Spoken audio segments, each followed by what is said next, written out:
Today we have finished foundation walls, waterproofing systems are in place. Plumbing is underground plumbing, the lower level has all been installed. It's just been tested and we're now ready to fill the lower level with the pea gravel.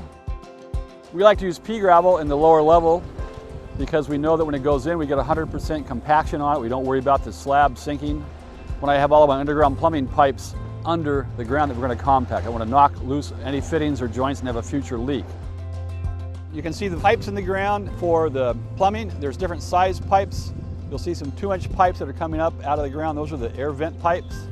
There's also 3-inch pipes out there. There's different locations for the shower drain, for the toilet drain. The pipes from the upper level are going to come down through the floor joists on the main floor down to these pipes also. Inside the foundation, we have some smaller 3-inch drain pipes that are right inside the perimeter of the foundation.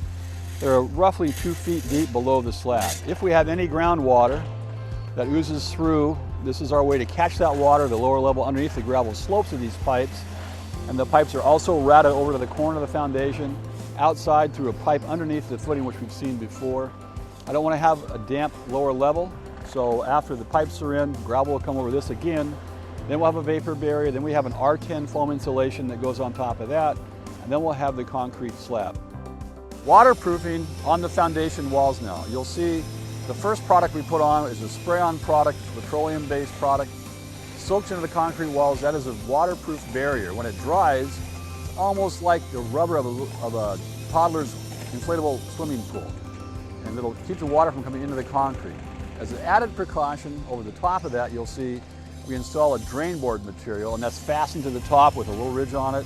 So any water that does get on the wall, that seeps through the ground, it can wander on its way down through that drain board, down to the footing drains at the bottom, and then is piped away from the house. Farther up here, you'll see one vertical 4-inch pipe.